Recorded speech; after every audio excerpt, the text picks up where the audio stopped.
आतिशबाजियां हो रही है, ढोल नगाड़े बज रहे हैं। तो एनडीए प्रचंड बहुमत के साथ सरकार बनाती हुई दिख रही है और जो रुझान आए हैं उसमें एक तरफा लीड करते हुए एनडीए दिख रही है। वहीं महागठबंधन जो है पूरी तरीके से पिछड़ गई है। अब इसके पीछे के कारण क्या हैं?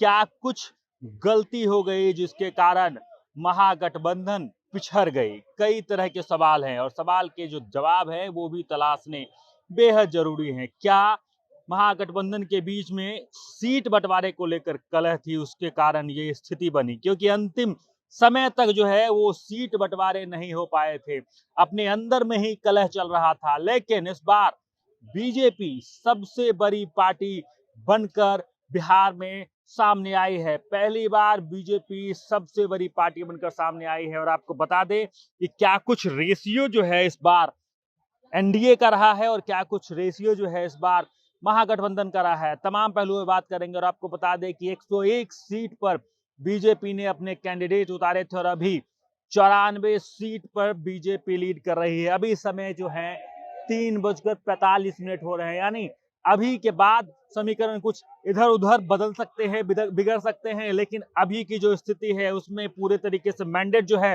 वो एनडीए को मिलता हुआ दिख रहा है। वहीं जदयू 101 सीटों पर अपने कैंडिडेट उतारे थे और इस बार 84 सीट जदयू लेकर आई है। पिछली बार जदयू की स्थिति जो थी उसके बाद ये सवाल हो रहे थे कि क्या जदयू फिर से उस स्थिति में आ पाएगी, क्योंकि जदयू पिछली बार तीसरे नंबर की पार्टी बन गई थी। लेकिन इस बार जदयू का जो रिकवरी रेट है वो भी अच्छा खासा रहा है और इस बार जो जदयू है 84 सीट पर पहुंच चुकी है। वहीं अब बात करें इनके सहयोगी पार्टी की कि लोजपा रामविलास 19 सीटों पर आगे चल रही है। 29 सीट इस बार लोजपा रामविलास को मिले थे, लेकिन इसके बाद अब देख लीजिए कि इनका जो विनिंग रेशियो है पिछले बार की अपेक्षा इस बार और बेहतर है, क्योंकि पिछले बार अकेले वो चुनावी मैदान में उतरे थे और उन्होंने नीतीश कुमार को बहुत ज्यादा डैमेज किया था, लेकिन जो सीटें हैं वो नहीं जीत पाए थे। लेकिन इस बार जो है स्थिति जो है पहले से बहुत बेहतर दिख रही है। वहीं हम पार्टी जो है उनको 6 सीटें मिली थी और 6 सीट में 5 सीटों पर लीड कर रही है हम पार्टी, यानी जीतन राम मांझी भी लगातार नाराज चल रहे थे सीटों को लेकर, जो अनबन चल रही थी। उसके बाद उन्हें 6 सीट मिली थी और 6 सीट में 5 सीट में अभी जो है हम पार्टी लीड कर रही है। वहीं बात करें उपेंद्र कुशवाहा की पार्टी, तो उपेंद्र कुशवाहा की पार्टी भी 4 सीटों पर लीड कर रही है।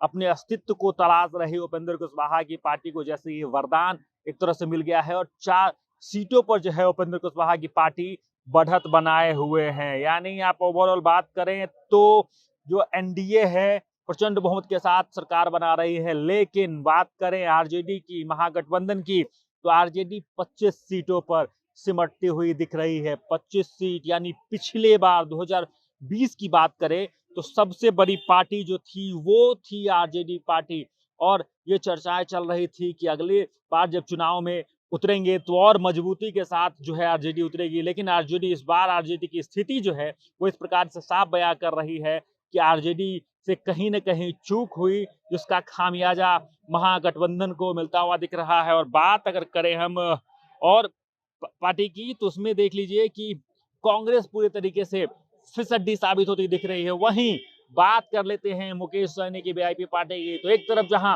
डिप्टी सीएम का दावा जो कर रहे थे मुकेश सहनी, तो डिप्टी सीएम का दावा करते करते जीरो पर सिमटते हुए वीआईपी पार्टी यानी मुकेश सहनी की पार्टी दिख रही है। तो ओवरऑल बात करें तो महागठबंधन जो है पूरे तरीके से इस बार के चुनाव में फिसड्डी साबित होते हुए दिख रही है। अभी जो हमने आंकड़ा बताया, जो अंतिम आंकड़े जब आएंगे तो इसमें कुछ फेरबदल हो सकते हैं, कुछ आगे पीछे हो सकते हैं, लेकिन अभी तक के जो तमाम आंकड़े हैं उसमें जो है एनडीए प्रचंड बहुमत के साथ एक बड़े मैंडेट के साथ जो है बिहार में सरकार बनाते हुए दिख रही है। वहीं जो बीजेपी की बात कर लें तो जिनका जो विनिंग रेशियो है 90% से भी ज्यादा है, यानी तमाम जो सीटें मिली थी 101 सीटों पर चुनाव जो लड़ रही थी और 94 सीटों पर जो है बीजेपी लीड करते हुए दिखाई दे रही है। यानी पहली बार बीजेपी का यह दबदबा बिहार में देखने को मिल रहा है। और आपको बता दें कि ये जो आंकड़ा है ये आंकड़ा और भी संकेत देख सकते हैं। एक तरफ हम मेरे बगल में जदयू पार्टी है जहां पे आतिशबाजियां हो रही है, जहां पे